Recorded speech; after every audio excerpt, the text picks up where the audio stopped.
C.H. Spurgeon said, a young man came to Spurgeon and said to him, "You know, Spurgeon, every time I preach, people aren't saved." And Spurgeon said, "Well, certainly you don't expect people to be saved every time you preach, do you?" And the guy said, "Well, no, of course not." And Spurgeon said, "That's exactly your problem."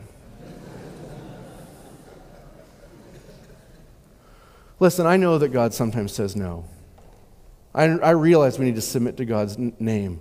But what we've done is we've taken something that's a backdoor doctrine. Yes, sometimes God says no, and we've made it the front door doctrine. Don't worry, he usually says no. When the words of Jesus are to the leper, "If you're willing, I can be cleansed," Jesus says, "I'm willing. You be cleansed." To Jairus, when Jairus is coming to get his family member healed, and the woman with the issue of blood gets in the way and interrupts, and then all of a sudden, not only is the woman interrupting, but the news comes that Jairus' child is dead. What does Jesus say to Jairus? Sometimes it goes like that, and you've got to submit to it. He says, "Do not fear.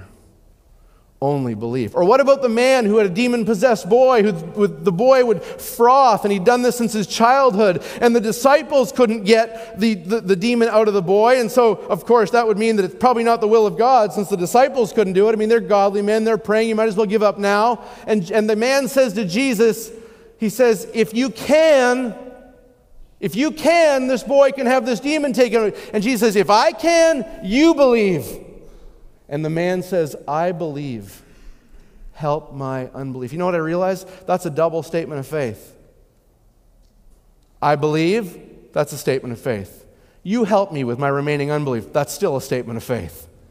It's all faith. You got weak faith, you go to Jesus and ask him to move a mountain. We do demographic studies about the places we're going to go reach for the gospel. You know what the demographic studies always say? Not likely to succeed. That's what they all say.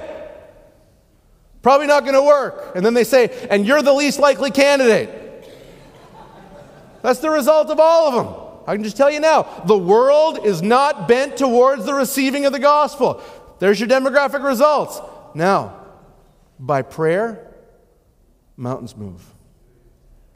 Paul's get converted. Peter's become men of faith.